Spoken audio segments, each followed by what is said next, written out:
Digital 410 Productions proudly presents the What's in Your Head podcast.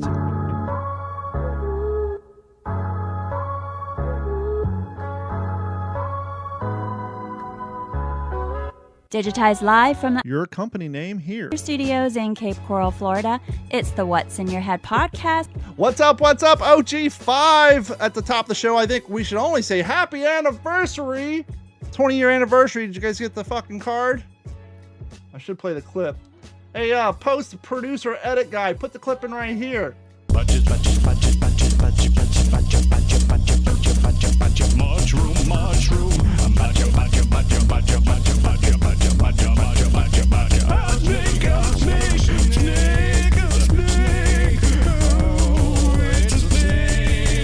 those of you who listen to the show on the audio, it's badgers, mushrooms, badgers, mushrooms, snakes. Oh, it's a snake. 20 years, and I was playing it. I was like, Carrie, so 20 years. She's like, makes sense. You've been saying that shit ever since we got together. It's amazing what sticks with you over the years. Even dumb shit. Oh, Like that. Metallica's Off to Never Neverland. No, but way before that, back in Morgan's time, Bon Jovi's Living on a Prayer. Oh, it ain't no fair. Oh, living on a prayer to my hand. I was in Columbus at the time. There's a shitty white trash community called Zanesville. Oh. Morning show, hardy har har. Use that song, and they sung, "Oh, it ain't no fair, oh, living in Zanesville."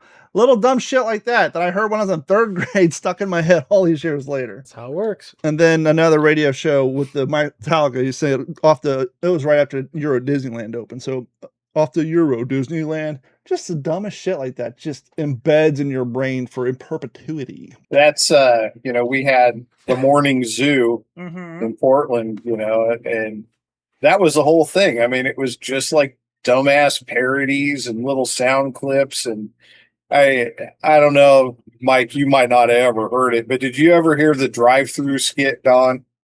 Where it's, the guy pulls up and he's like, I want double cheeseburger, onion rings, and a large orange drink. And then it comes back with wah, wah, wah, wah, wah, wah, wah. A double cheeseburger, onion rings, and a large orange drink, please.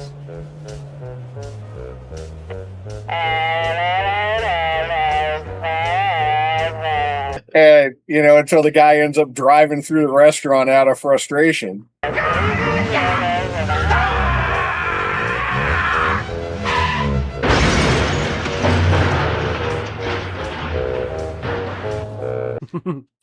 Goes inside, talks to the teller, and he says, wah, wah, wah, wah, wah, wah. Yep. Badgers is 20 years old this year.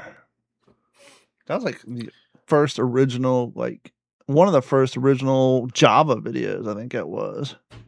I thought it was that, wasn't it Frog or something like that? It was the dancing hamsters, wasn't No, it? the No. dancing baby. Yeah. No, I didn't say it was the first GIF. That was a GIF. This was like Java-based graphics. Like when, what was that famous website? Lone Star, something Star Runner or some shit. Homestar Runner, yeah. Homestar Runner, the birth of internet animation. Yeah. It was a website. It was like before YouTube. It was a website. These guys spent hours animating Java-based cartoon about Homestar Runner, and you'd go to their website and watch these cartoons on their website. It was a thing.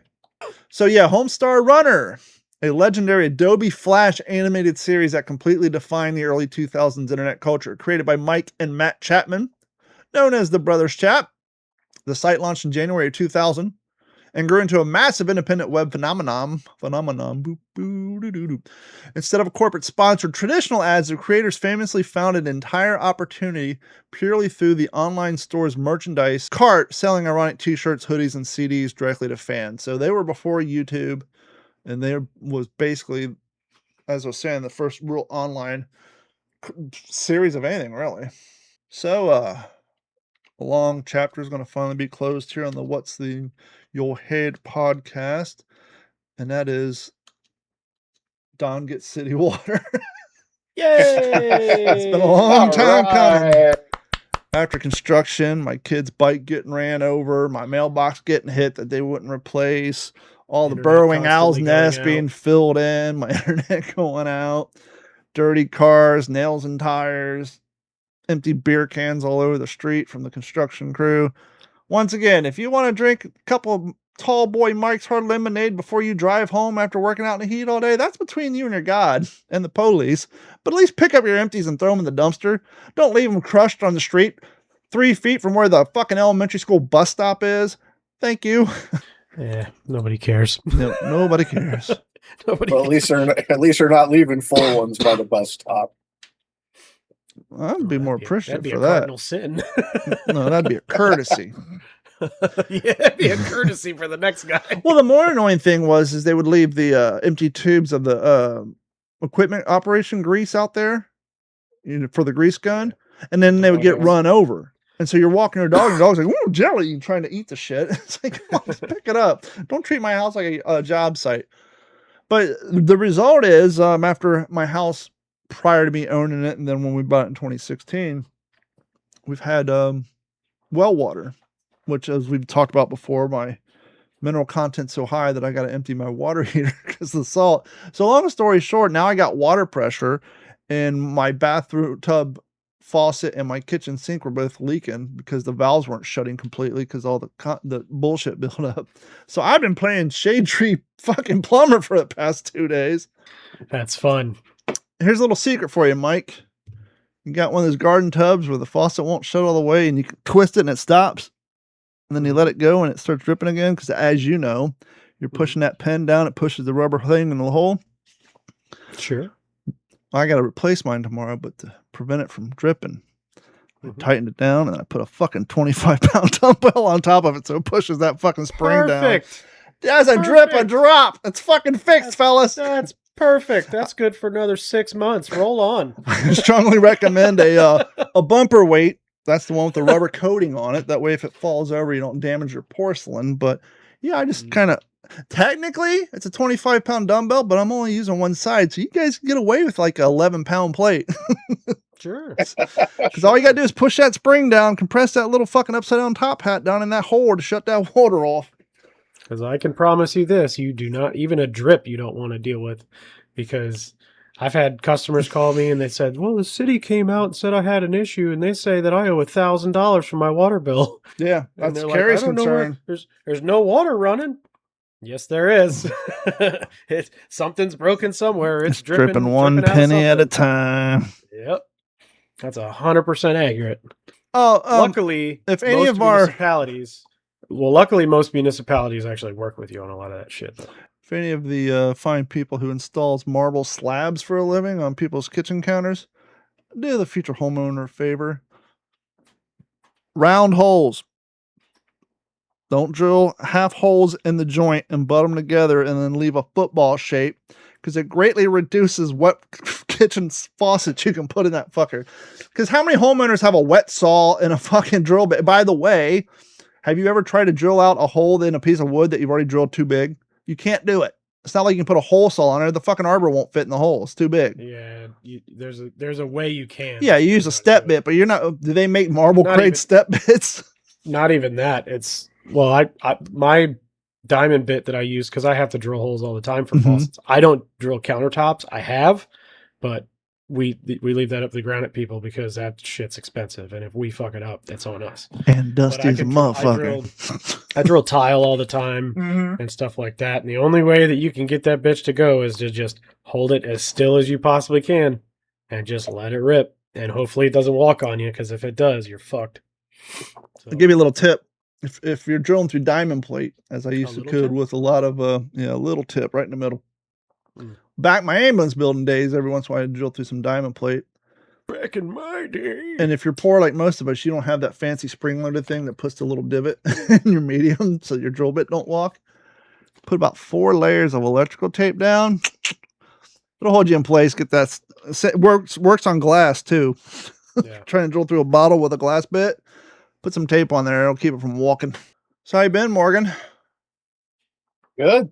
How's the fine world of propane and propane accessories?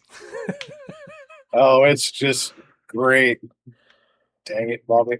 Busy weekend. I said, damn it, Bobby. Oh.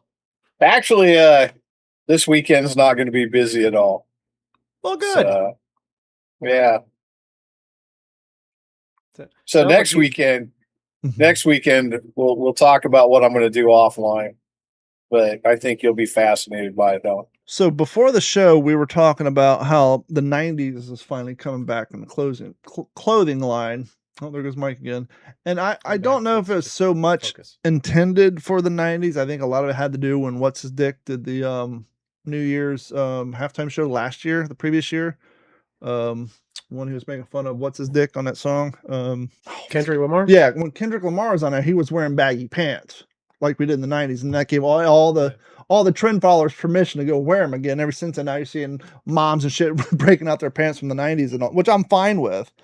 But I'm starting to see younger cats. We were at Panera Bread, which is ironic because these girls look like one of them had on a Marilyn Manson shirt. They're doing all the whole late 90s, early 2000s goth look, which is ironic because they're in like one of the most yuppie, expensive fast food restaurants, Panera Bread. Kind of Panera Bread where you can pay $20 for half a sandwich and a cup of macaroni and cheese. We literally bought, we got the pick too. It's literally half a sandwich, a cup of macaroni and cheese, and a bag of chips for $25. So there's two of us. Actually, it was like $20. There's two of us. I was like, we basically paid $45 for a lunch sandwich and a half a box of macaroni and cheese and 2 bags of potato chips. There's no reason Panera Bread should ever go out of business. But anywho, go ahead. Well, go ahead. No, go ahead. I haven't been able to eat normal stuff lately because I've been having the stomach issue. So it's all been bland. Well, I decided, I can have like grilled chicken and I can have avocado. And as gross as it sounds, I decided to get a grilled chicken flatbread from Subway it was supposed to be slices of avocado, chicken, but okay. By the time it got to me, it was just mashed green shit. Baby food on a bun. Yeah. And then with a little bit of mustard and mayo. And now, was that brought to you home by a loved one or through a service? Through a service. Okay. And your luck, they probably had a delivery before you, which, by the way, don't do the delivery before me when it comes to hot fucking food. No. I don't care. I pay the $2.99. I pay the $2.99 because I've sat there for an hour and 15 minutes waiting for that motherfucker to show up at my door. And if you don't pay the $2.99 to get direct to you, they'll do 2 or 3 other stops in front of you. And then you have cold baby food on a bun. Exactly. So I got I got this sandwich, and it was one of the first things that I've eaten other than what we've been cooking at the house to keep it really bland. There was a little bit of flavor to it. So I didn't care how it looked. I didn't care. So as you were saying on the internet, you're eating white people chicken. Yeah. There was literally nothing on it. It was grilled chicken and mashed fucking green avocado and some condiments. Ate the shit out of that thing. I was so hungry. I've lost 20 pounds in 2 weeks. Nice. Not healthy, but nice. It's not healthy, but you know. Hey, look at the bright side. You saved $1,200 on fucking Ozempic. Yeah. So we go to order Subway again, and I had my son here. Take a guess on how much it was to order 3 footlongs with I know this game. With no combo, no drink, no nothing. Hold on. All said and done. Hold on. I'm guessing. Paid for with a tip. $63. Hold on. Drinks? No drinks. Cookie? No cookie. 3 for $1. No chips. Just the subs. 3 footlongs. Nope, that number's wrong. I forgot my decimal point. $34.74. I said $63. What'd you say? $34.74. That's at $11.58 per foot long. $81 for 3. Whoa! That's because what was it? Gold-plated avocado? Was that because of the Uber charge? I don't know. Yeah, I want. I'm pulling it up right now. Yeah, we want to. And I'll give you the breakdown. $83. There must be like fuel surcharges. You could have sent your old lady to fucking Outback or Applebee's, got 2 for $33, and then got your son something. So here's what it was. What? Now I added a little bit of stuff to my sandwich because that's what they call extra. Right. I did a little bit more protein because mine wasn't going to be as full. So I got a grilled chicken and avocado footlong on flatbread. Oil, mayonnaise, mustard, salt, 50% more protein. That was $22.07. Wow. My wife got a grilled chicken footlong. She basically wanted a chicken bacon ranch, but she doesn't like their shredded chicken. She likes, or their rotisserie. She likes the grilled. So I have to make a special sandwich for that. That was $20.58. $24 for fucking a sandwich. My son got one of their advertised sandwiches, the 5-meat Italian, with basic shit, nothing out of the ordinary. That was $19.49. Subtotal of $62.14. I nixed the delivery fee because I pay for their stupid thing because I use it enough for that. They cut the service fee down from $9.32 to $4.32. My tax was also $4.32. I did the express fee at $2.99. The tip was $6.50. It was $80.27 for 3 footlongs.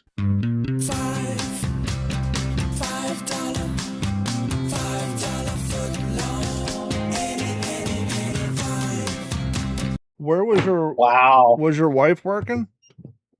No. And you weren't working? You were at home? We were at home. And you saw the subtotal before you... Why? At what? I guess I'm confused. If it was me, I'm like, fuck it. I'm going to... If I'm going to spend $88, we're going to fucking Chili's. So, or B, I'm driving to... I'm driving somewhere and I'm going to get a 6-inch and not a foot long. Right.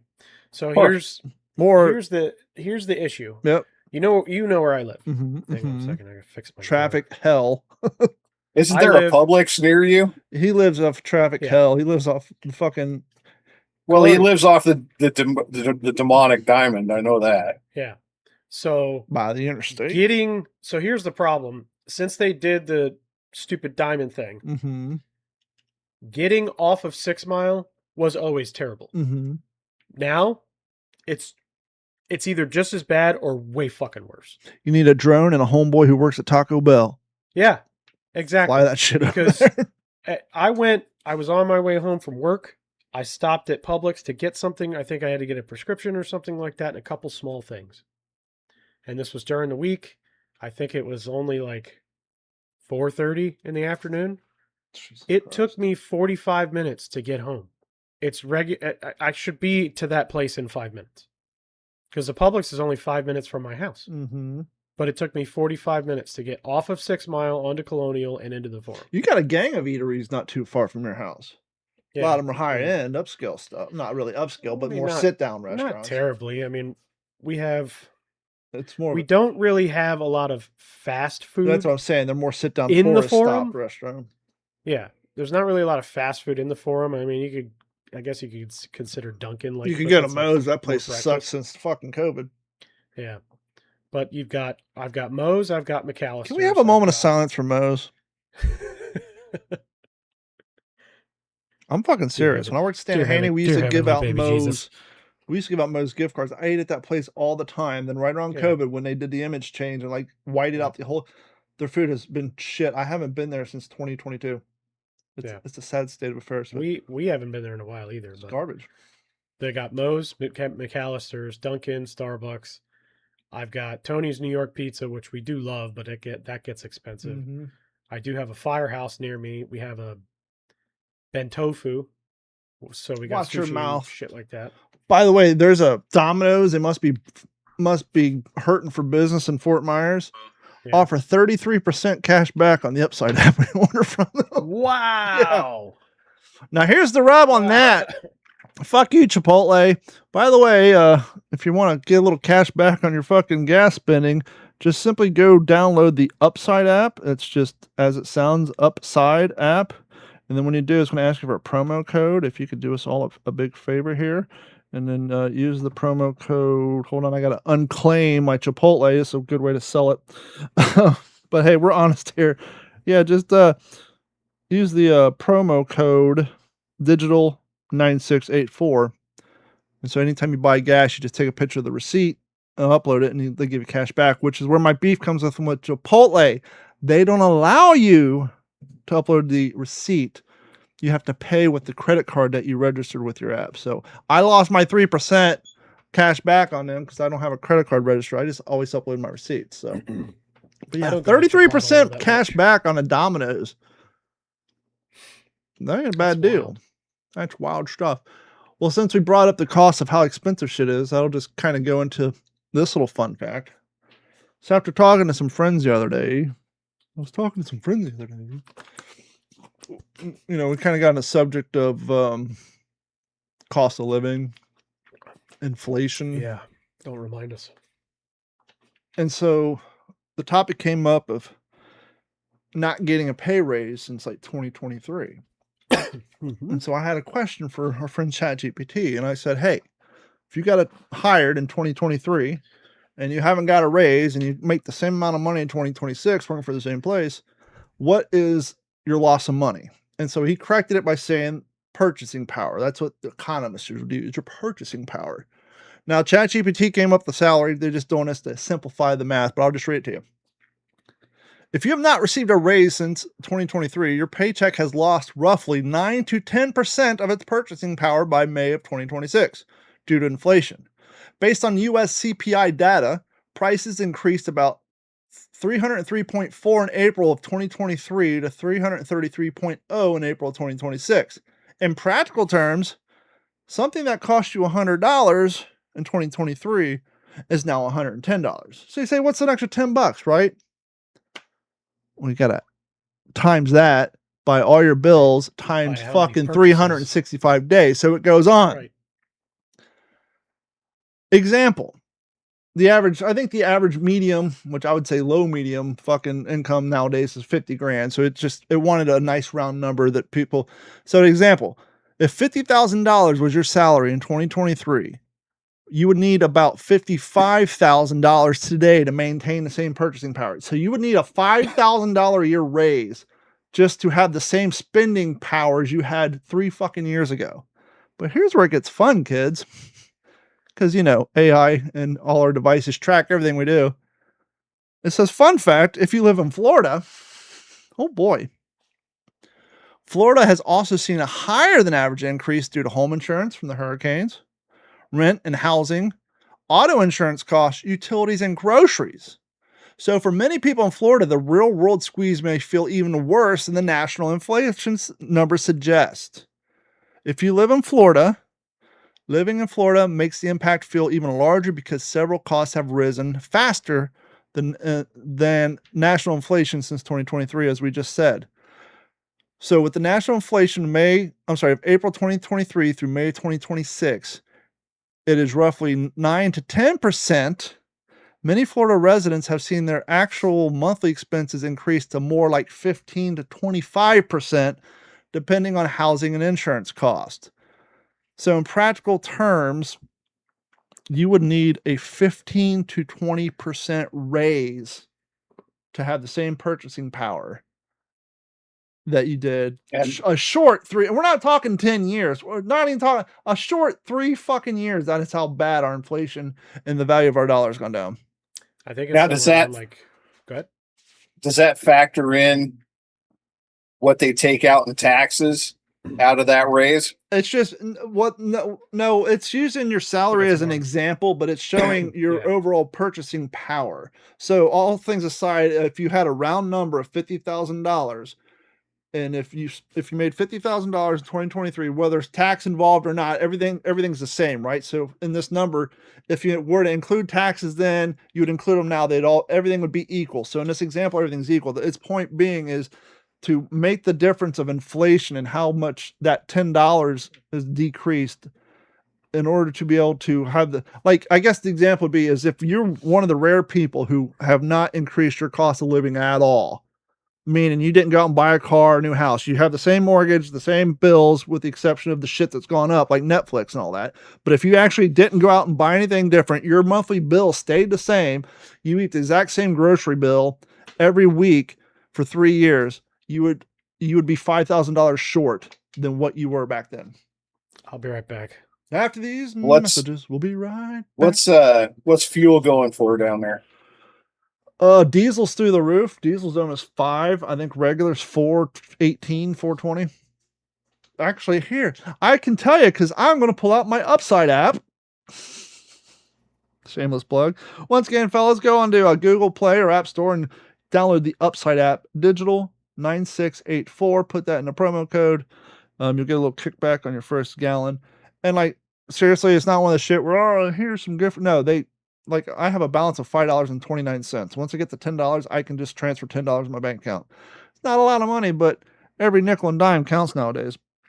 For example, the Shell gas station, 0.07 miles from my house, gas is $4.20 a gallon. If I use the Upside app, I'm getting 15 cents cash back on regular, so I'd only be paying a staggering $4.05. So I'm saving, so from $4.20 down to $4.15 just by using this app. The new Wawa just opened. Mm-hmm. Like, I walk out the front door of the estate and I literally can see the flying goose, the Wawa sign. And so diesel was at like almost like $5.18 a gallon until the Wawa opened. And they were like, fuck it, we're just gonna have like super low prices. And they were like at $4.89 and they're literally right across the street from the Circle K. And they dropped their price, and now it's down to like $4.69 for diesel. I don't know if it's the same now, but back in the 90s when I went to school driver's ed school, my driver's ed teacher said that there's a state law that prevents dramatic gas prices on the same road or in the same area. So like all of them could be 3 to 4 cents difference, but you couldn't have somebody say, fuck this. Gas is 99 cents a gallon. I'm undercutting everybody. This shit's going for 75 cents. You couldn't do drastic pay drops like that. Well, hold on, to answer your question, because I scrolled down a bit and it does give some examples. So practical examples in 2023, a monthly expense. Let's say your rent or mortgage was $2,000 a month plus insurance would be 2,260. Okay. So yeah. In 2023 costs, your mortgage plus insurance, $2,000. Nowadays it'd be $2,300, $2,600. Electric bill in 2023, $200. Nowadays anywhere between $240 and $300. Insurance for car, $150 a month. Now anywhere between $220 to $350, which is fucking true. Groceries would be a monthly expense of $400 now, which it's way more than $500 a month. I can tell you that. Oh yeah. But yeah. So back to the gas thing. In Texas, Buc-ee's actually got sued by the state attorney general because they were selling gas for less than they paid for it. And, so they got hit with like an unfair competition. Yeah, because they sell so much tchotchkes and shit and so much beef jerky and fucking prime rib and pulled pork and fucking brisket and fudge and everything else at a 40% increase. The gas is basically a low cost fucking item for them. It's like handing out ketchup at McDonald's. Yeah, exactly. Dude, we'll wait for Mike to get back on that one. Here's one that Morgan, we can talk about. Morgan, it's no surprise that we've discussed our upbringing and some of the trials and tribulations we faced as young youth and very precarious situations with particular family members and whatnot. Do you have sorry for the disparaging words, but it's the only way I can categorize this. Do you have a white trash family event that sticks in your mind? I'll give you an example to help prime your pump. So Carrie and I were dating for quite a while, and my cousin got married. And so we went up to Kentucky, and this is the first time Carrie was meeting my family. And unfortunately, my mom was back with her dad, Tim, Jeff, her fourth husband, but my third stepdad, which was a guy that she had dated off and on since 1985. Guy who wanted to be a biker but couldn't afford a motorcycle. So Just put that in perspective. He's the type of guy who drank nothing but Budweiser 24 hours a day, and then shockingly died of liver failure when he's like 62. Nah, come on. Yeah, true story. That's not the event though. The event is I took Carrie to Kentucky to meet my family, and Ray had just fallen off the wagon at a wedding with an open bar. So we're in the backseat of my mom's car driving home from said wedding through the hills of Kentucky, and my mom's driving, but Ray is so fucking trashed on whiskey and everything else, he's pretending to drive from the passenger seat. And he starts cranking the radio, and my mom's turned down, and he starts to get shitty with her. And I said, yo, I'm not 13 anymore, because I had to deal with that shit when I was 12. Because like I said, she's been dating him off and on my entire life. I said, I'm not 12 years old anymore. I'll knock you the fuck out. You talk to my mom that way. Okay, Carrie's meeting my family the first time. Argument ensues. My mom breaks it up. Ray goes pass out in the bed. My mom... Now, keep in mind, folks, we're setting the bar here. She brings me a Taurus 22. No. Was it no, not even a Taurus. What's the shitty one made in Ohio that everybody makes fun of? High Point. She brings me a High Point 22 because a Taurus would be out of their price range, and advises that I should sleep with that under my pillow in case Ray gets up in the middle of the night and hurts me. So here's Carrie staying at my mom's house for the first time, watching me get in an argument with my stepdad, and then have her future mother-in-law walk in the room with a High Point 22 pistol and says, sleep with this under your pillow for safety. Now, how's that for white trash interaction? Luckily, Ray didn't wake up. I didn't have to shoot him with a 22 fucking High Point. But now most people say, you guys are still together? Come to find out, her family's from the same area of Kentucky. We were born in the same hospital. My stepmom and her aunt were in kindergarten together. So her family's just as fucking crazy to me as mine. So for her, that was a regular fucking Wednesday night. Are you sure you all aren't kin? That's been the joke. We're waiting for that blood test to come back. 23andMe might not be your friend. Well, she hasn't done it. I had to do it on Stan and Haney, so nothing's come up from that. So do you have a white trash family interaction that lives on it through lore in your family? Well, embarrassingly, I have a lot. Mm-hmm. You were talking about your third stepfather, mom's fourth husband. Mm-hmm, mm-hmm. Mike's like, what I have had 7. Well, I mean, I guess really, if you think about it, I've had like 11 different stepfathers. Did she marry the same one twice? Oh yeah. Okay. So, yeah, I didn't count that one. She actually married Jeff twice. So Jeff was married, went away, and then Ray, and then back to Jeff. No, Jeff broke up, dated Ray, went back to Jeff, got a divorce. Jeff's mom died. Jeff inherited a shit ton of money, but then he died shortly after because he too drank nothing but Budweiser and also had, yeah. And so you can see there's a pattern here. So yes, he was. So yeah, but Ray wasn't the one she married twice. So I'll tell probably the most embarrassing family story. So my Nana, my dad's mom, her second husband was a horrible alcoholic. He would polish off a handle of old granddad every other day. And so we're at Thanksgiving or Christmas, they had a nice house, a lot of money, whatever, but still, you can. Yeah, I'm sure they made a cool $32,000 a year back in 1984. It made them the rich people. Well, yeah. But so he was hammered at whatever, 8 a.m. Christmas, Thanksgiving, whatever it was. And my nan says, hey, how's the food? We're in the formal dining room, big, very expensive table, linen tablecloth, napkins, the whole thing. And my mom says, oh, hey, the potatoes don't have quite enough butter. So my grandpa Bill stands up and he goes, oh, there's not enough butter in the fucking potatoes. Now keep in mind, I'm like 5-6 years old. And he takes the butter out of the butter dish, throws it in the bowl of mashed potatoes and starts mashing it into his hands. And he's like, is this enough fucking butter for the fucking potato? No. And I remember thinking at like 6-7 years old, I'm like, the Bradys aren't like this. Wally and Beaver don't have to put up with it. This can't be normal. None of my friends tell stories like this.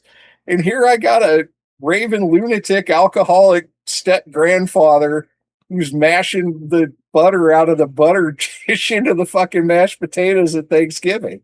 Which is why Married with Children and Roseanne struck a chord with so many of us, because those were the two white trash families on TV. But to be fair to your step grandfather, granted the guy was an alcoholic, I bet you that's just a story of a man who just snapped after hearing his fucking stepdaughter complain about every fucking thing for 25 years. Oh, yeah. And then he finally said, exactly. oh, that's it. I've been hearing this shit for 20 years. Nothing we do is good enough for you. Yep, that's it. So, Mike, while you're away, I was asking Morgan if he had a white trash lore that lives on his family. And I was explaining to him the first time Carrie went to Kentucky to meet my mom and my family, my third stepdad, my mom's fourth husband at the time, fell off the wagon at my cousin's wedding with the open bar, and after getting drunk was yelling at my mom. And I told him I wasn't 12 years old anymore and I'd kick his ass, to which point when we got to my mom's house, she walked in the room with a high point 22 pistol and told us that we probably should sleep with it underneath our pillow in case Ray woke up with a knife in the middle of the night. Jesus. And I pointed out that one would say, well, how did Carrie stick around for that family? Then to find out years later that she too's from Covington. We were born in the same hospital, as we've talked about before. Her aunt, my stepmom, went to kindergarten together. And so her family's just as crazy as mine. So for her, it was just a regular Wednesday. Yeah. So I don't think your family was as bad as ours, but I know that you've lived in different areas of the South. Do you have a particular family lore of anything that a normal family would consider outrageous or white trash that just comes up from time to time?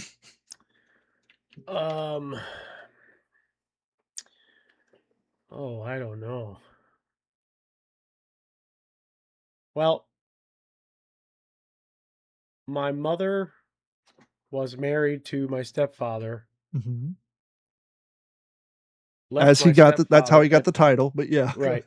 Right. My mother was married to my stepfather before I was born. Mm-hmm. My brother's 8 years older than me. Hold on, I'm doing the math. Okay. Was he married to her 9 months before you were born? They stayed married up until his death. So I don't know what happened between them at the time, but they ended up, she ended up leaving, got with my father. Out I came. And then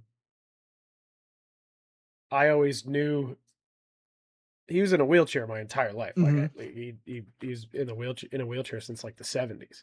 So I always knew him. Skee ball accident. Yeah, not motorcycle actually. Skee ball. That's why it's funny.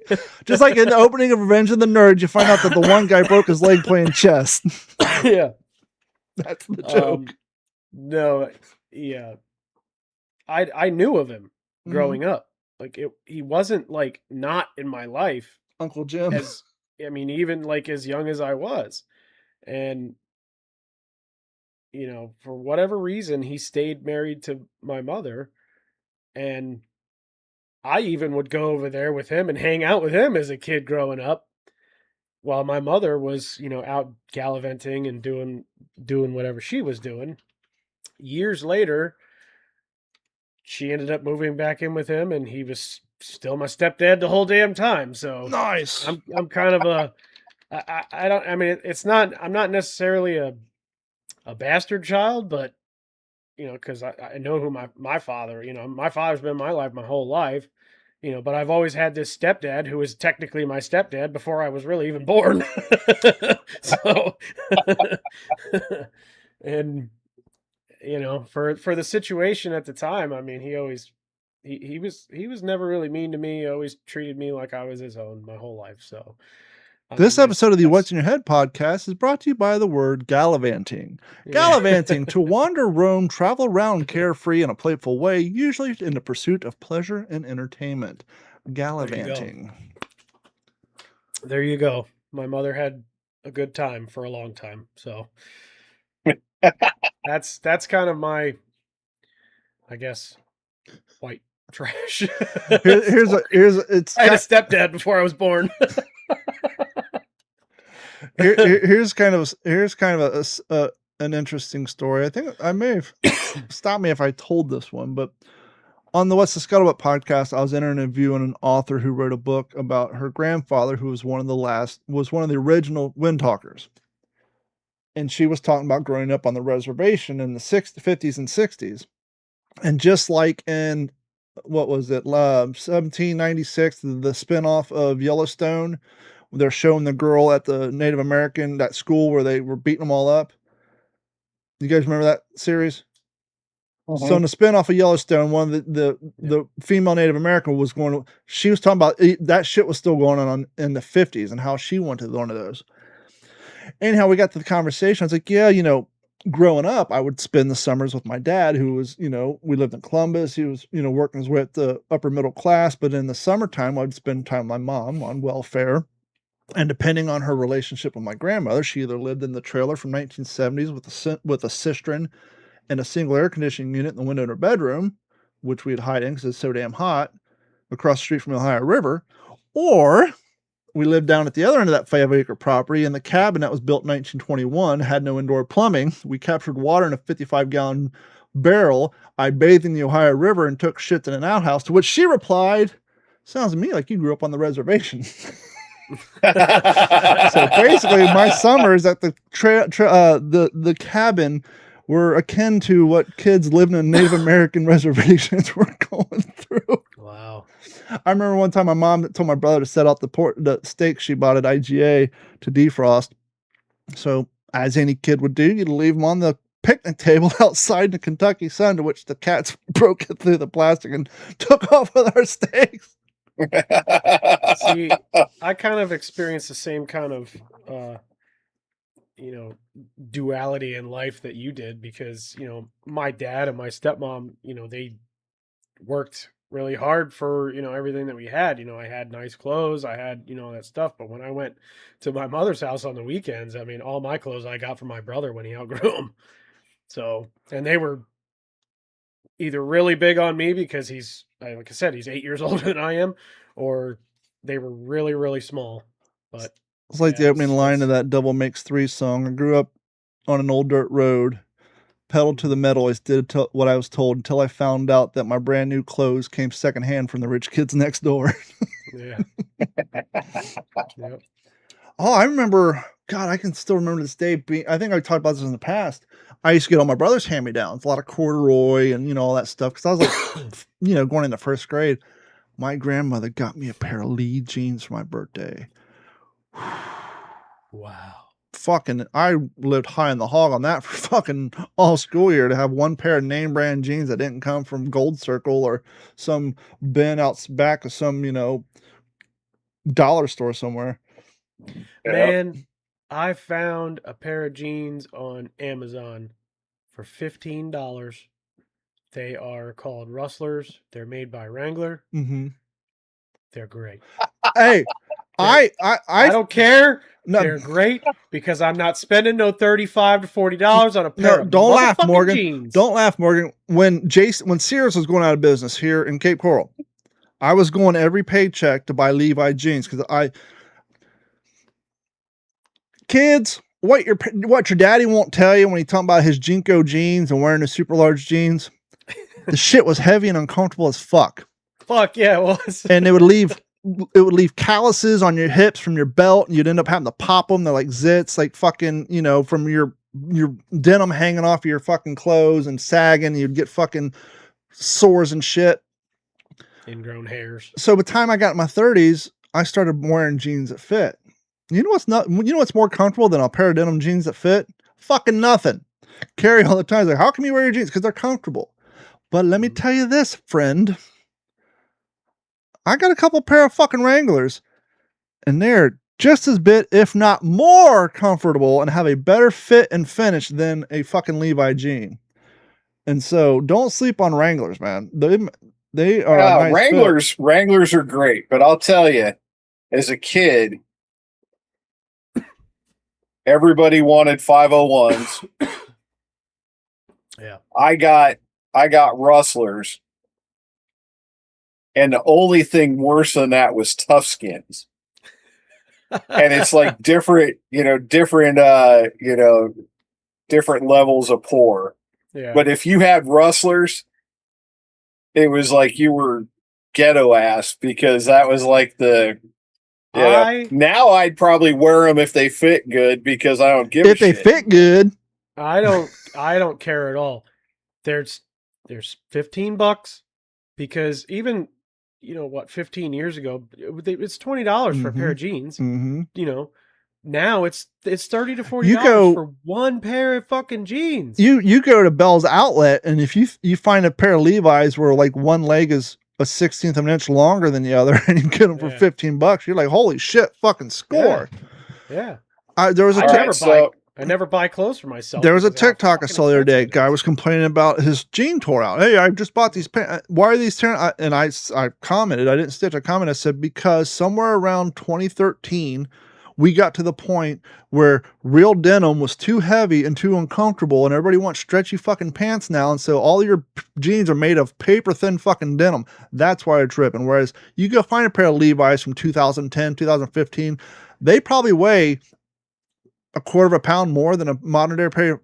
Because the nice thing about getting old kids, I literally have a Hurley shirt in there that's 23 years old. So forgive me if I don't listen to your opinion. I got shirts older than you. But my point is, when you get old and you keep your shit and your weight goes up and down, every once in a while you can fit into those jeans you had back fucking 15 years ago. And so when you pick them up, you can feel the weight difference between a 15-year-old pair of jeans and something you just got off of from the store 2 weeks ago. $14.98. And so do they got them for Prime? Are they sized properly? They seem to be. They seem to be, because when I initially ordered them, I bought them, and what's nice is these don't stretch. They don't stretch. I wear them all. I mean, they obviously, denim gives a little bit of stretch over time, but they're not the fucking the sweatpants. I don't have to yoke down on my belt to keep, because I have no ass to begin with, but I don't have to yoke down on my fucking belt to keep my damn jeans up. These things are great. The only thing I love them. Only problem I have is one pair of my Wranglers, and I've experienced this with lower end, more affordable World War II uniforms, the reproductions. Yeah. One of the things they do, I can get this from What Price Glory for $40 cheaper than at the front. Well, one of the things they do, and I experienced this with with a pair of my Wranglers, they use a lower quality button, the metal one that you put through the hole, and where it's because it's basically a rivet. And the rivet machine, they're using handheld ones instead of stamping ones, and you can feel they're kind of flimsy. And I actually had one pop off. Yeah. And so it's the shit like that. It's not so much the denim. It's the little rivets are made from shittier quality and the buttons, but that ain't nothing a safety pin can't fix. There you go. Actually, they sell the replacement buttons you screw. There's a fucking Phillips head screw on the back. You can get them on Amazon and just screw the son of a bitch right in. My only complaint out of those so far is they are heavy. And yeah, but they'll last a lot longer. But they're going to last a hell of a lot longer. I mean, if, during the summertime, I'll probably wear shorts anyway at any possible time that I can. But I mean, they've been working great for me, because I go through pants, I mean, like that. I mean, there was a point where I was spending $30 on those, their cargo khaki pants. I think those are Wranglers too. And they were thin and light, and that was what I wanted them for work. And I'd have a pair for 2 or 3 weeks, and they'd immediately get ripped. Just go with and get Dickies. holes They're in and shit like expensive, but that. just go with Dickies. Morgan, you're a little older than us. I think you may have been at the tail end of this, but I heard lore back in the 70s and early 80s, back when they had honesty in advertising. If you were a fat kid in elementary school, the fat kid pants were called Huskies and Tough Skin. So you had small, medium, large, and husky. Do you have pants for my son? Yes, Mom. You got to take your son to the husky aisle. So the most mortifying thing when I was like 12 or 13 was I had to go to the husky section in JCPenney. Could you imagine that, having have a brand of My Little Fat Ass? It's like Garanimals, but it's, oh my gosh. But yeah, that was horrible. By Tough Skin. Yeah, I was telling Mike, if you had Tuskins, man, you were like ghetto ass poor. Mm-hmm. Sears and Roebuck. Is that where it's from? Yep. Do you know Sears used to sell houses? Yeah. Like kits? Yep. Really? They would just drop off a bunch of pre-cut 2x4s and shit to your house and a bag of nails. Siding, windows, the whole nine. You can get them for like what? 15 grand? No shit. Well, I don't even think it was that. I think it was like $4,500 or something. See. How much were the Sears and Roebuck, mind you? I think they sold them like up until the 60s. Yeah, houses. $4,080. Yeah. 12 rooms. But back in the good old days when you can go down to Ace Hardware and buy yourself a Thompson submachine gun. You used to be able to buy a Tommy gun at the fucking hardware store before they passed the fucking no machine gun laws. That's wild. Wild stuff. Okay, we did a whole entire podcast about people who don't buy fishing licenses and complain about fishing licenses and then go out and fish with 14 grand worth of fishing equipment, which led us down the road of actually seeing how much fishing licenses are in other states. And we did discover some of them are quite expensive, like $70, $80 a year. And that's just for freshwater. Florida Fish and Wildlife got caught tripping on some bullshit. And I kind of maybe get why they're doing it. They changed a policy where out-of-state anglers could no longer buy guest fishing passes on the Florida Fish and Wildlife app or website. So if you were coming to town to, hey, I'm here for three days, you had to go to the tax collector's office, Walmart, or a different sporting goods store. You couldn't show up at a charter boat in the morning, pull out the app, and just order it in a parking lot like everybody else. And the question was why. And so enough brouhaha. Now, see, when I programmed the story, they hadn't reversed course, but so much bad publicity has come out online, they reversed course, which is a good thing. Florida visitors will soon be able to purchase short-term fishing licenses online once again. The service that has been available since November of last year. During the suspension, tourists were required to buy licenses in person at locations such as tax collectors' offices, sporting goods stores, and bait and tackle shops before heading out on their fishing charters. That would suck. Hey, oh yeah, we got this condo on the beach. There's a fishing charter 1.5 miles, but we got to get up early, drive 30 minutes to Walmart and sit in, beach traffic to get our fishing license before we can get on this charter boat. After facing backlash, the Florida Fish and Wildlife Conservation Commission is bringing back the online service. Starting tomorrow, people can go online. But see, if you're a real journalist, you would ask the question, why? What was the whole reason why did we do this? Yeah, all you're doing is we've discussed it before. What's the purpose of fishing licenses? We all know that majority of the money funding wildlife conservation comes from hunting and fishing licenses. So why would you do anything to risk reducing your revenue stream?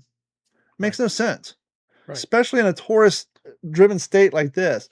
Right. I'll be a little honest with you. I've been hearing some shady shit coming out of the fine offices of the Florida Fish and Wildlife lately. They're kind of getting involved in all kind of hinky shit. Hinky shit. Yeah, I don't understand that. The other thing I don't understand is why. How many was it? 5 6 different commercial fishing businesses decided to go up against the state and say that and basically wanted to shut down red snapper season, I believe on the other coast or something to that effect. Well, the theory as to why is because those commercial fishermen are able to basically catch as many red snapper as they want to. Mm-hmm. But recreational fishermen only have I think a two limit. Yeah. 2 fish limit or something like that. And season was supposed to start last weekend. And a judge put a hold on the season pending this court case or something like that. That was the last that I had kind of heard about it. How fucked up is that? How messed up is that these commercial fishing businesses can literally go to court and shut down an entire season the week that it's supposed to open up for one fish? Okay, let's see here. Federal judge in Washington, D.C. halted Florida's expanded 39-day recreational red snapper season in South Atlantic federal waters just hours before it was set to begin. The court paused the permits in a lawsuit brought on by commercial fishing groups and environmental activists who raised concerns about overfishing. Well, wasn't that something that... Let's roll that track back and consume that. The commercial fishermen, the commercial fishing industry, the people who fish in bulk want to prevent people who have a limit from fishing because they're afraid Mike's 2 snappers are going to take away from their netted snappers and cost them $80. Mm-hmm. Yep. State waters remain open. The Florida Fish and Wildlife Conservation Commission, FWC, has adjusted regulations to allow anglers to continue fishing in the Atlantic state. Catch limit. The recreational bag limit in the open state water is 2 snappers per person with a minimum size of 20 inches. But the commercial fishermen say, hold on there, Steve. You got 2 people on your boat. By my count, that's 4 fish that I can't catch and sell myself. Even though I got 180 back here. It's fucking greed. Well, it's also fucking it's big fish lobbyists paying off some judge. What that big fish you hear about all the time? Big fish up to no good. So can we segue from this into what's happening out in Oregon? What's happening out in Oregon? What's not happening out in Oregon? Well, yeah, a lot of shit. They actually are. Well, in last article I read from the local CBS affiliate out there in Portland, I didn't know CBS had a news channel. I thought they were a pharmacy. CBS. Oh, my bad. My hearing's not what it once was. Crank up them headphones. But they have a. Let me get closer to the mic. Hey, just because I grew up on a white trash reservation doesn't mean I can use the moniker of chief. That's cultural appropriation. That's called a throwback. So anyway, out in Oregon, they actually have enough signatures on a petition to put legislation up for a vote in November to outlaw recreational fishing and hunting. Oh yes, I did hear this. I did hear this. Plus dog breed or animal breeding, chicken farming, beef raising, all of this stuff.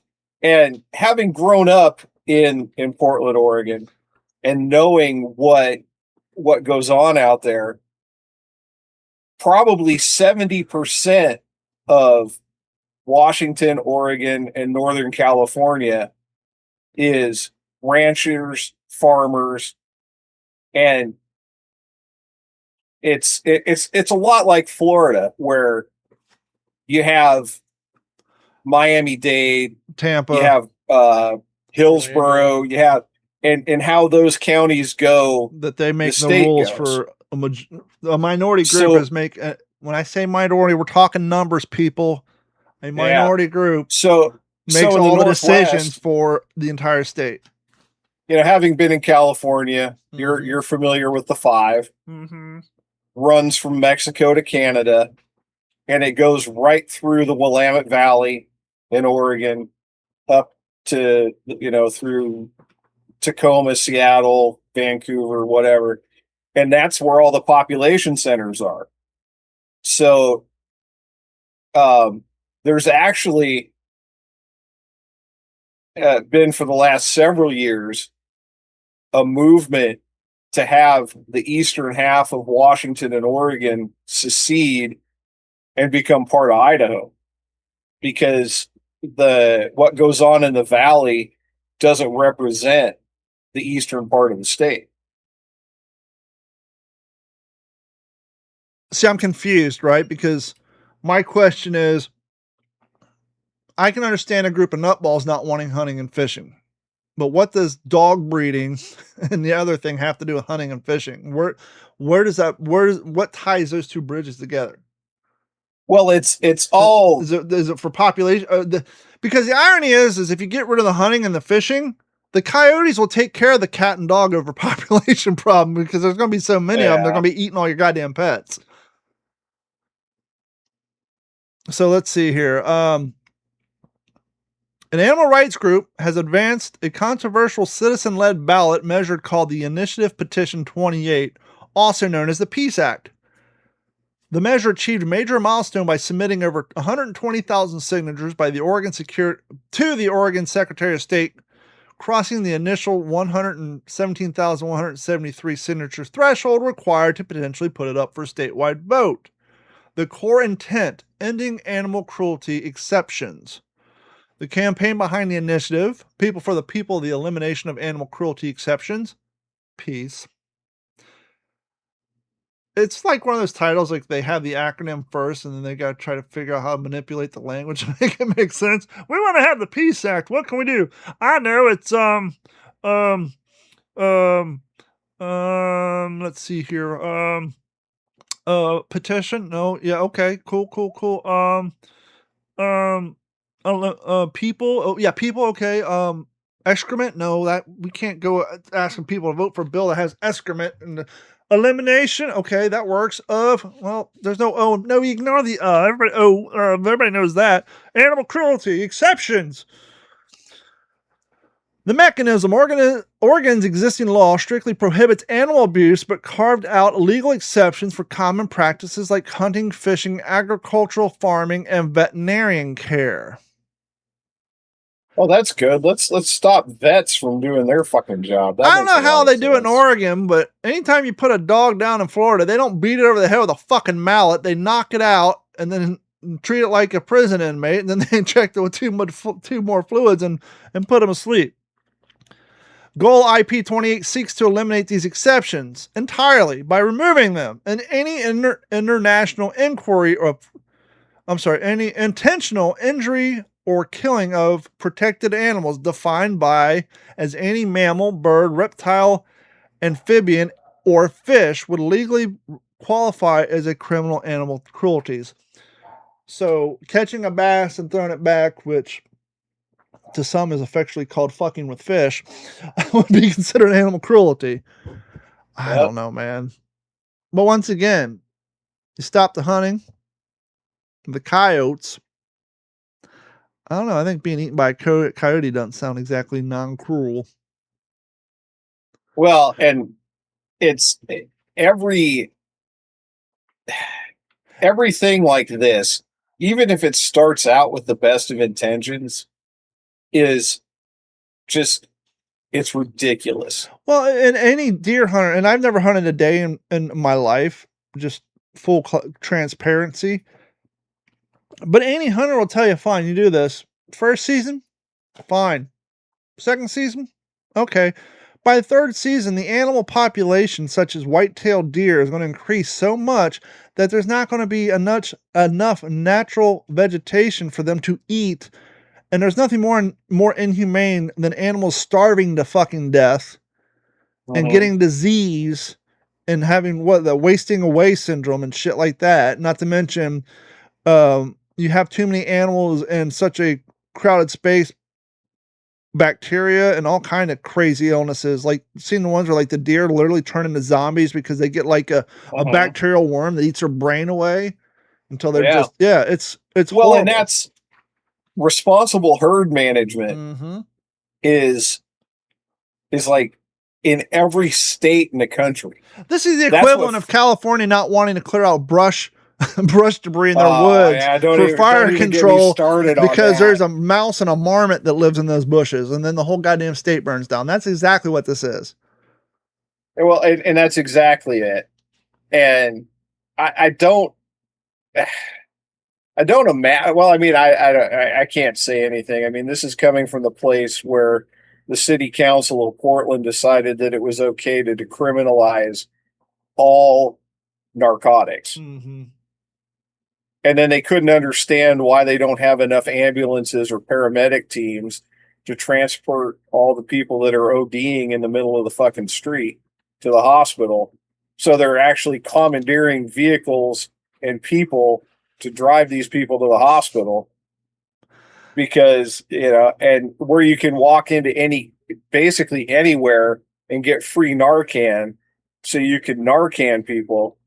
I mean, I've got a buddy up there who puts a sign in the window of his truck when he takes a nap on his lunch break. Saying sleep and not ODing. He's taking a nap. Yeah, don't Narcan me, bro.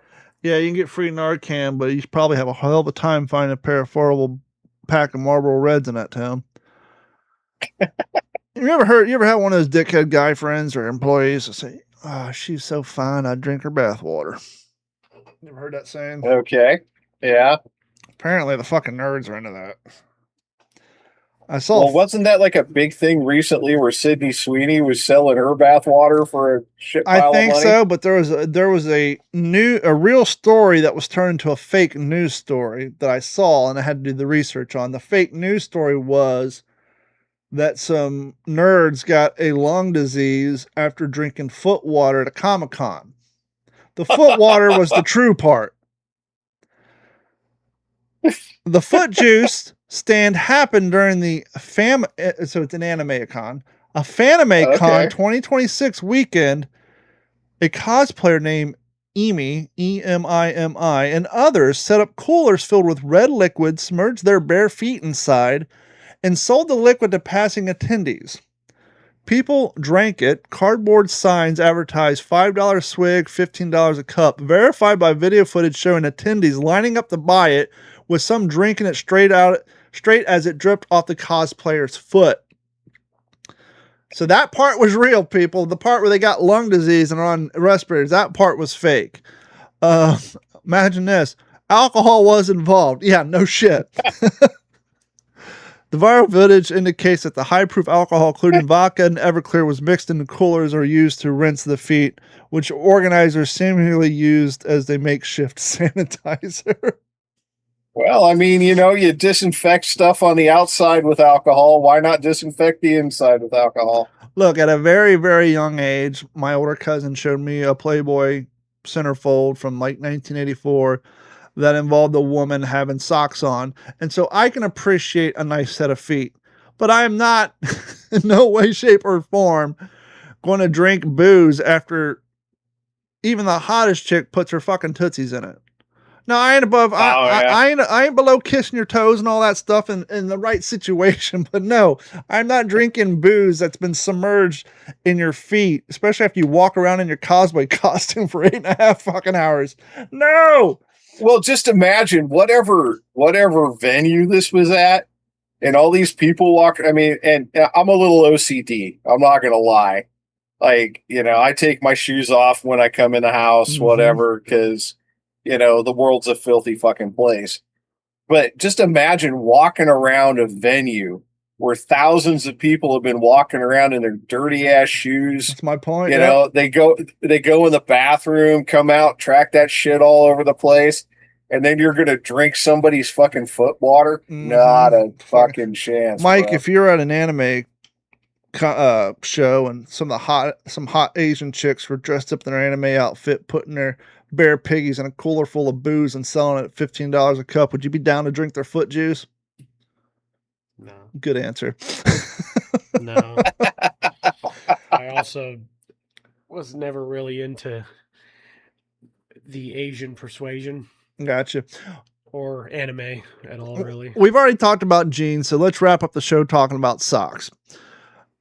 Back in the 90s, dudes wore white, thick socks, and they get the little white dilly bopper fucking cotton balls on them and all that shit, right? And so anytime I see big, thick, heavy, white cotton socks, I just associate it with dudes fucking, your dad come home from work, take off the fucking New Balance and throw his, his Fruit of the Loom socks with the blue toe up on it on the coffee table. That gives me the heebie-jeebies when I'm ever out in Publix and I see a woman wearing flip-flops or something, and she's got on those big, white, thick cotton socks with the blue heels. Because I just think of dudes. I think of my dad. I think of my brother. I think of the socks sitting in the fucking laundry basket reeking. It's like nothing more unattractive than seeing some big-ass, thick fucking Hanes cotton socks with blue toes and heels on a fucking chick. Just does something. Just reminds me of my dad's feet in the 90s. Like tube sock? Yeah. With the white fucking cotton ball that's all hanging off, the ones that people take lighters to and yeah, those. Yeah. Well, I got a few more things. We're going to keep that for the next episode, including, hey, Gen Z, when you're talking shit about boomers and you're wearing clothes from the 90s, you're technically dressing like them. This has been a Digital 410 production.